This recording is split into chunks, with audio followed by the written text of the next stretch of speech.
How y'all doing again? It's in the early 1920s and you're out in a foreign land and a Dodge pickup with many other field scientists. And with this you have a few other Dodge cars, a couple Fulton trucks, a whole long line of camels serving as a caravan for an expedition out in Asia in the middle of the desert surrounded by hostile bandits. Sounds like something like Indiana Jones or an old-fashioned Pulp Fiction story. No, this is actually based on real events. It's a Central Asiatic Expedition led by Roy Chapman Andrews.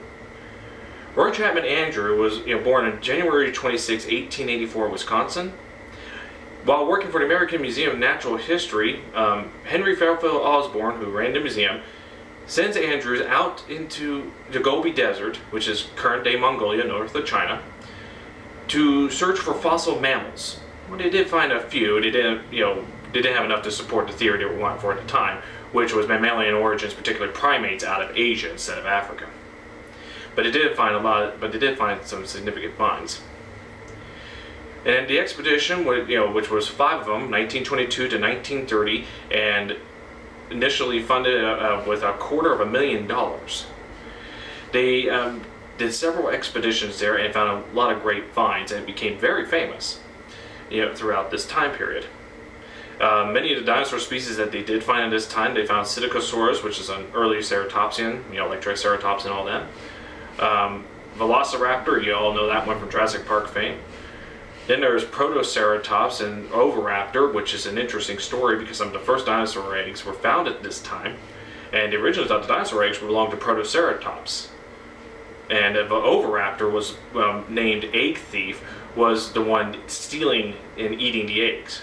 But the truth is, a careful look at this showed that it was the Oviraptor's eggs that they belonged to. But it got stuck with a bad name anyway. Let's see, Pentacosaurus, which is one of the ankylosaurs at the times. They did find a couple of mammals. There was Andrewsarchus, which Roy Chapman Andrews was which was named after him. And then we got Baluchitherium, which is an Indricothere, and if you don't know what that is, you could probably watch Walking with Prehistoric Beasts, and because there's an episode dedicated to one of them. The Indricotheres are basically relatives of the rhinos, that if you take a rhino, take the horns off, and increase its size about 17 feet at the shoulder there, and giving it the proportion similar to a giraffe, well, you get the idea. These expeditions were made famous throughout the United States through the time, and there were 5 expeditions from 1922 to 1930, as I said.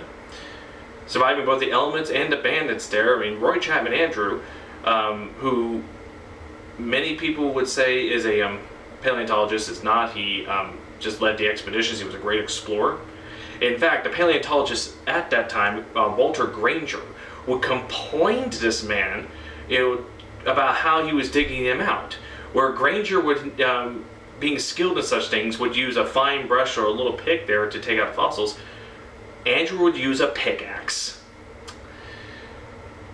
But if you want to find out more about this guy, the book I have can tell you all of this Andrews' life. Dragon Hunter by Charles Gallenkamp. This is a wonderful biography telling him, from Andrews' beginning to all of his journeys to when he died in 1960 at age 76. Talk about his personal life, what he had to do, how he had to fight off some of those bandits and everything. And if you want to read something that's about as close to Indiana Jones as you ever going to get, this is the guy you want to look into. Again, the book is called Dragon Hunter, published in 2001 by Charles Gallenkamp. Definitely would give this one a read if you ever have a chance. And if you also have a chance, Roy Chapman Andrews has written other books. I don't know what they call it, but the book does tell which ones he's written. Thank you very much.